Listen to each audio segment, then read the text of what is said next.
Welcome to UA Live. I'm Sydney. And I'm Sam. Coming up in the show, we look at the musical, the Golden Apple Award, the Ukraine and Russia conflict, and more. On April 11th, two teachers at Upper Arlington High School received the Golden Apple Award. Language arts teacher Leah Miller and a band director Todd Fessler were the winners for the 2021 to 2022 school year. There are around 100 Golden Apple Award winners each year.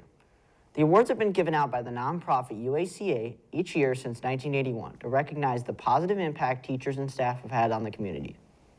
I talked with Tom Stout, a custodian at UAHS, about his job. This year, Upper Arlington High School has been so fortunate to be able to get a new and improved high school. Here's a quick look at the front entrance. As you can see, this school is very big and is way bigger than our old high school, which comes with lots of perks, but for sure extra work and time for our custodians.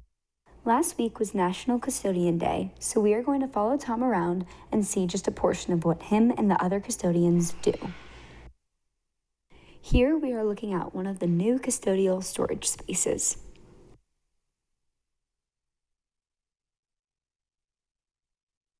And here we get to see Tom. Picking up trash. This comes along with the many other things they do to keep our school nice and clean for us. We'll say bye to the custodians for now as we thank them for keeping our school clean. We now will take a look at what Miss Clark thinks about lunch and the amount of work. Is there more work here at this school to clean up after lunch than there was at our old school? No, I think it's about the same. Students have an attitude that it is the janitor's job. No, it is not. Also, too, I force them to clean up. It's sad that I have to do that. I have to stand by the table, make sure you pick up your trash, give you the spray bottle, and then give you the paper towels. As we can see, the custodians have the same amount of work or more than what they used to have to keep this school beautiful. Always make sure to thank your school custodians for their important work to keep our school clean. Upper Arlington's production of 42nd Street was nominated for Best Ensemble as well as Best Musical Production. Grant Overmeyer and Ali Gomez were nominated for Best Actor and Actress in the Leading Role. For Supporting Role, Connor Belair, KK Murphy, and Avery Golowin were nominated. The winner from Ohio for Best Leading Actor and Actress will compete at the national level at the Jimmy Awards in New York. The award ceremony is 7:30 p.m. May 10th at the Ohio Theater. This will be open to the public with a cost of $15 for students and $25 for adults. The conflict between Russia and Ukraine has been an ongoing problem in the past couple of months. Around 5 million Ukrainians have fled the country to avoid the fighting. To better understand their situation, Clara talked to a refugee from the Bosnia genocide that started in 1992. Hello, my name's Leijla Bilal, and I live in Columbus, Ohio. I'm originally from Bosnia, which is a country in Eastern Europe, part of the former Yugoslavia. So I was born in the 80s, in 1986, when my country was part of communist rule, and we were part of a conglomerate with 3 other countries. And then shortly thereafter, in the early 90s, there was a civil war that broke out, and so countries succeeded in hopes to gain independence. And so that was one of my countries, Bosnia. So the war was predominantly fought on Bosnian soil. There was ethnic cleansing and genocide that has been identified by the International Tribunal Courts. Those atrocities were mainly committed by Serbia against Bosnians, also against Croatians. So during that time when the war started, I was 6 years old, and we were living in a city called Mostar, and that's in the southern part of the country. And so my father was a commander in the armed forces for the Bosnian army. And so he went off to fight along with a lot of men in our family. Also, about a year into the war, my older sister, who's about 5 years older than me, so at the time she would have been about 12, she was injured by a grenade in the city. And so she and my mother had to leave the city to seek immediate medical attention. And so we were separated, and I spent time with my maternal grandparents. And then 6 months later, I was reunited with my sister and my mother in the capital of Bosnia called Sarajevo. And so being in the capital gave us an opportunity to seek asylum as refugees in Croatia. At the time, Croatia was taking some refugees. Italy was as well. I just remember being by the beach and how exciting that was to be away from the war and the fighting. And then we actually had an opportunity to spend some time in Italy as refugees as well. And then in 1994, we learned that we were receiving emergency medical refugee status in the United States of America. So at that time, I was 7 and had no idea where America was, but we were told we were going to America, and the next thing we knew, we were on an airplane, and we arrived in Columbus, Ohio, of all places. And that was March 1994. Hi, my name's Carolyn Pettit. I live in Columbus, Ohio. I am originally from Portsmouth. I heard about the war in Bosnia in the news. I guess I had read about it. It was on the evening news. I don't remember actually the first time I heard about it, but it was something that was frequently made the headlines during the early 1990s. What made me decide to help? I remember particularly one day I was out running, and the thought just came to me that I didn't want to be someone who stood by and let atrocities happen without at least trying to make a small difference. It went through my mind that maybe I could donate to an organization that was helping the refugees, but then I thought, why not see if I could actually sponsor a refugee? The process of sponsoring a refugee almost 30 years ago was extremely easy. I called an organization called Interfaith Refugee Service that's here in Columbus. It was an umbrella organization through Church World Service. And I called them and said that I would like to sponsor a refugee. And for some reason, I said a woman with 2 children, that would be an ideal situation for me. And within 2 weeks, I was headed to the airport to pick up this family, a mother and 2 little girls. Obviously arriving, I'm sure, we were in shell shock.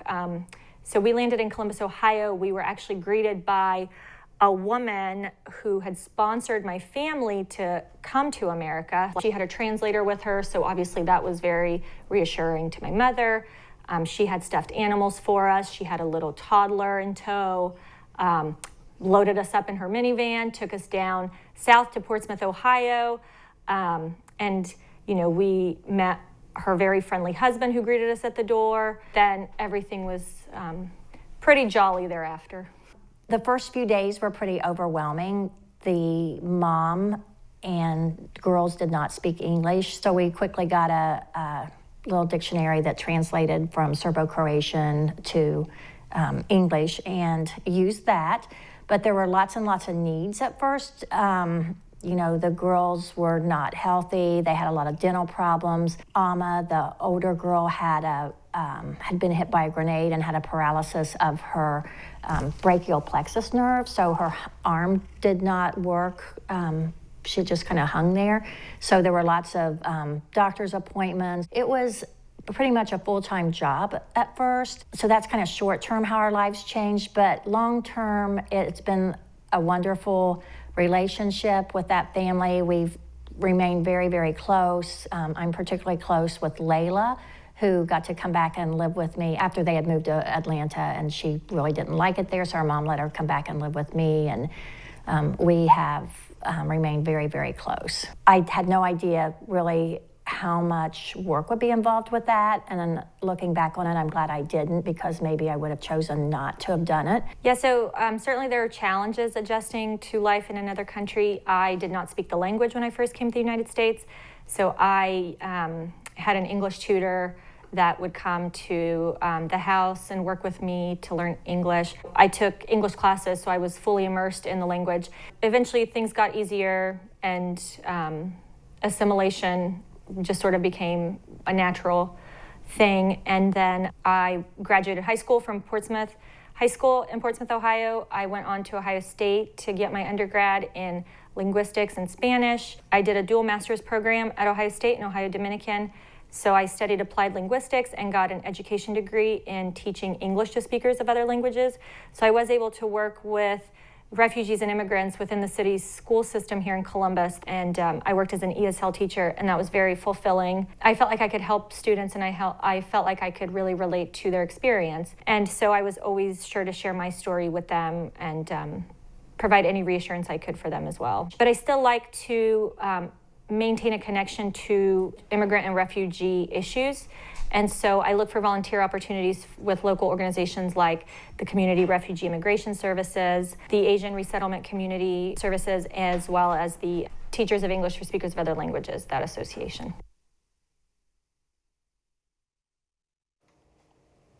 Thanks, Clara. Now, let's toss it to sports with Taryn and Eric. In February, the OHSAA reinstated the 10-day coaching limitation between June 1st and July 31st. The rule says that members of a school's coaching staff may coach students for a maximum of 10 days when students are out of school. Due to COVID, the limitation was suspended for the 2020 and 2021 seasons. As spring sports wrap up, coaches are looking at the summer plans. On March 11th through the 13th, 3 wrestlers from Upper Arlington, Jake Badgley, Aiden Boothby, and Andrew Myers competed in the Ohio State tournament at the Schottenstein Center. Kate Geog takes a closer look. The OHSAA wrestling tournament was back at the Schottenstein Center this year. The 2021 tournament was held at Hilliard Derby, and the 2020 tournament was canceled due to COVID. The Golden Bears placed first as a team at sectionals on February 26, making it their 4th consecutive championship. 3 wrestlers placed in the top 4 at districts. Sophomore Andrew Myers and seniors Jake Badgley and Aiden Boothby earned their ticket to state this year. I spoke with Aiden about his experience at state this year. Making it to the state tournament to me was just basically a huge reward for all my hard work. Last year, I went 0-2 at districts, and I worked super hard the whole summer to get to state. So for me, it was just like, I don't know, the reward of all my hard work, and it was everything to me. I mean, I worked really hard, so I was just really happy, and it was really cool. The state tournament was awesome. I mean, I didn't win any matches, but it was really cool being down there, looking up and seeing tons of people, and I could see everyone in the box, and there were so many people like down there on the mat, and it was just a crazy experience. You know, I got to feel like I was a college wrestler, and that was pretty cool. Sophomore Andrew Myers was the Bears' only state placer this year as he placed 8th. He went 35-7 this year and has 60 wins through 2 seasons. He is UA's 39th state placer, but only the 3rd sophomore to earn that honor. I spoke with Andrew about his experience at the state tournament.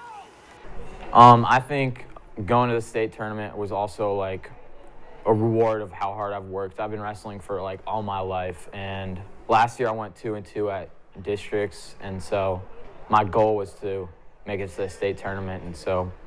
And one of the really cool things about being in a shot is walking out of the tunnel. Like, that's the coolest feeling ever. Walking out of a small tunnel into a big giant arena, looking around at a bunch of people. So placing at states was also really big for me. Shout out to Aiden for mentoring me to be the state placer. Yeah, it's just huge because I know not a lot of people at our school have been state placers as sophomores, so it's really big. And I think it resembles the work I put into the sport. The tournament plans on being back at the shop for next year. This was Kate Geog reporting for the WARL. Thanks, Kate. Senior Jake Badgley is continuing his wrestling career at Cleary University. The Upper Arlington varsity baseball team beat Hilliard Bradley with a score of 5-3 on May 2nd. And on Thursday, May 3rd, the Bears took on Gahanna Lincoln and won with a score of 4-3. In Thursday's win, junior Luke DeWalt had a walk-off hit with the bases loaded and 2 outs. Good luck and congratulations, Bears. Maxwell takes a closer look at how the baseball Bears kicked off their season. Over spring break, the Upper Arlington Golden Bears baseball team took a trip to Myrtle Beach, South Carolina. During the trip, the Bears were able to stop on the way and visit multiple universities such as North Carolina and Duke. While at Duke, they were able to practice on the Cameron Indoor Stadium in the morning and tour the campus and athletic facilities afterwards. They were even fortunate enough to get to go on the Duke men's basketball court.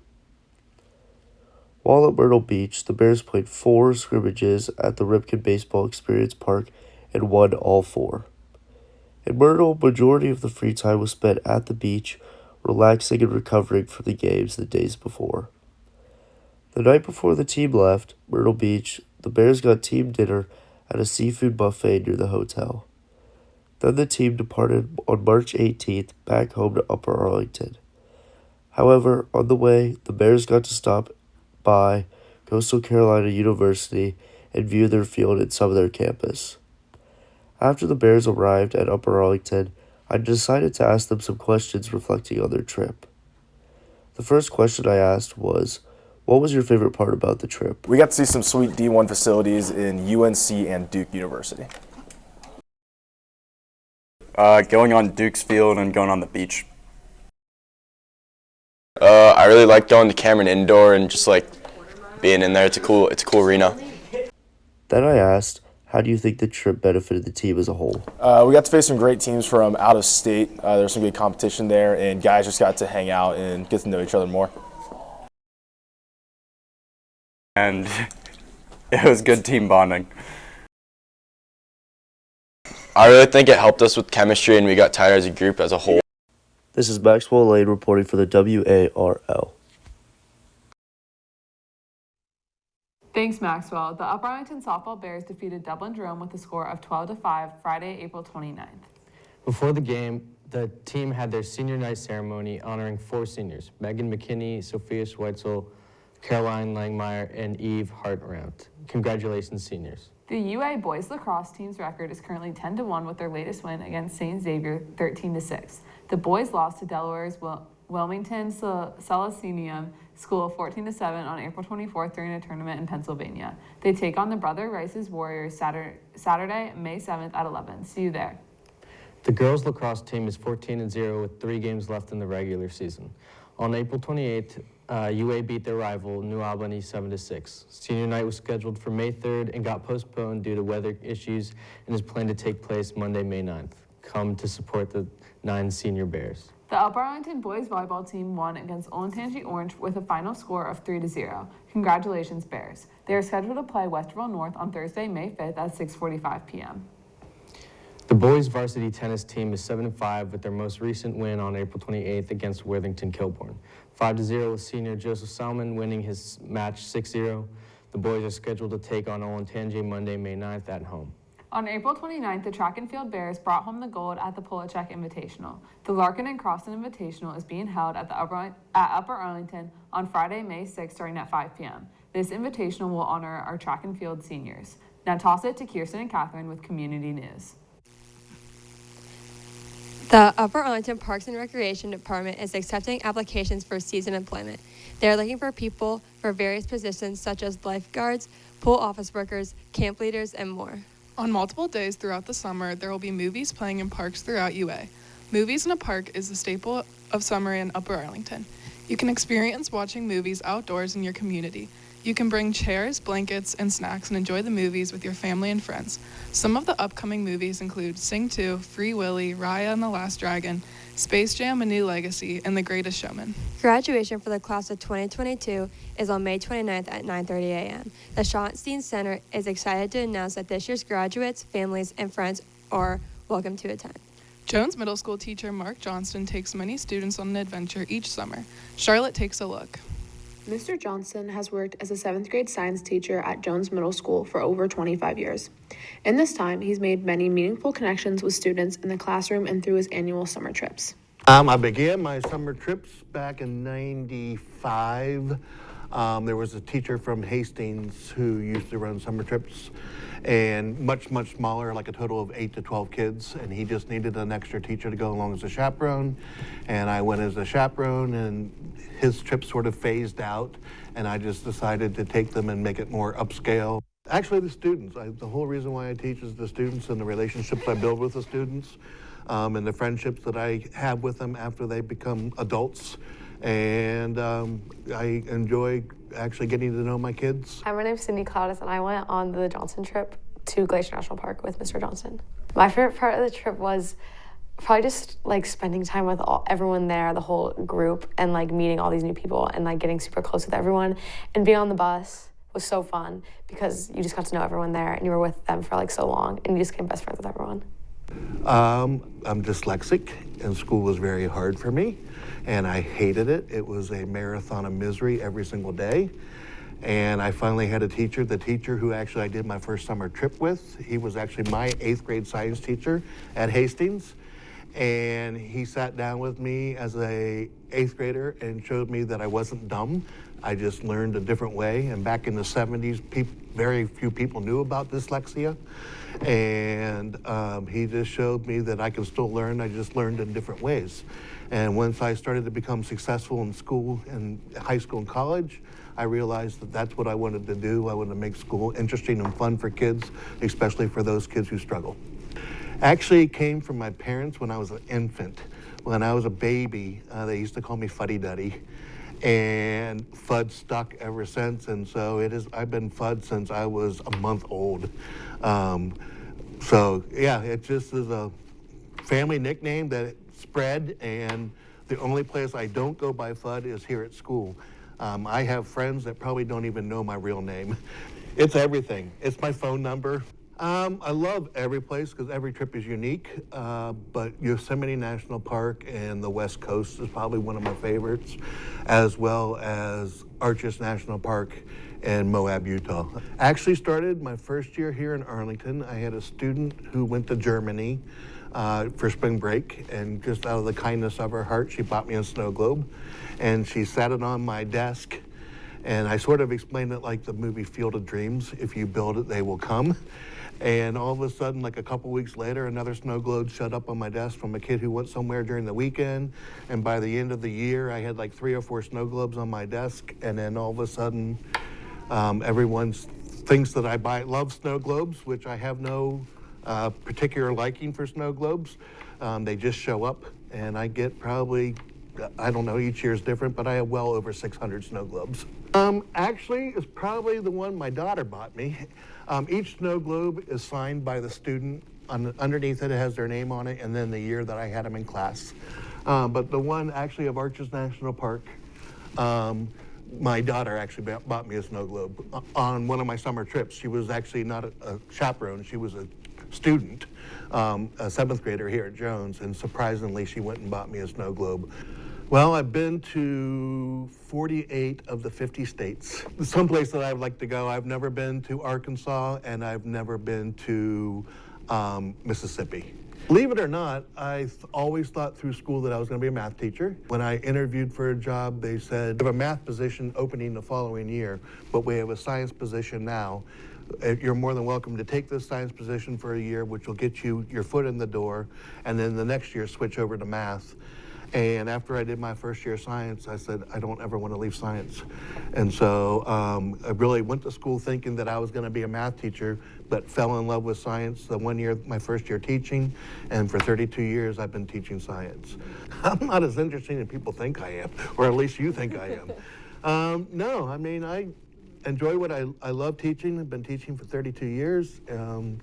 And I can't see myself doing anything else. When I retire, maybe I've actually thought about becoming like a park ranger and working for a national park or state parks or whatever. But other than that, I'm just a regular person. Thanks, Charlotte. The 4th of July parade has been going on for many years in Upper Arlington. As summer is approaching, the UA Civic Association decided to make the theme for the 88th 4th of July parade this year is Stars, Stripes, and Trailblazers. Sam Rogers, a general chair member of the UACA 2022 4th of July committee, says it is a tribute to the Trailblazers of dear old Arlington, a salute to service members, the risk takers, and the civic champions who honor our community by propelling it forward. Monday, May 2nd started the first day of Teacher Appreciation Week. To celebrate educators across the country, many companies have deals and freebies like Barnes & Noble, Staples, Sonic, and more. Head to usatoday.com for more options if you're interested. You can thank and recognize these individuals by sending a note of gratitude and encouragement. Now back to Sam and Sydney. The next full moon will be on May 16th and will be a flower moon, which means it will be a lavender color. The Upper Arlington's Farmers Market is set to run every Wednesday between May 18th to October 26th at the Tremont Pool parking lot adjacent to the library in Northam Park. Let's kick it to Lily with a natural sound display.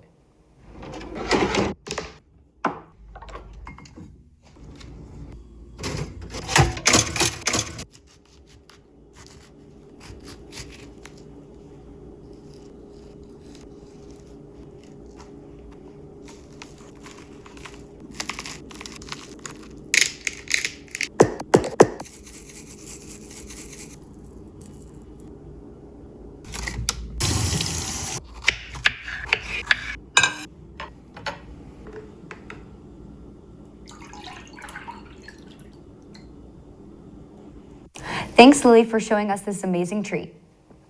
That was some intense juice pouring. Next show, we will be covering Midwest Scholastic Rowing Championship and Prom. That's it for this edition of UA Live. Thanks for tuning in.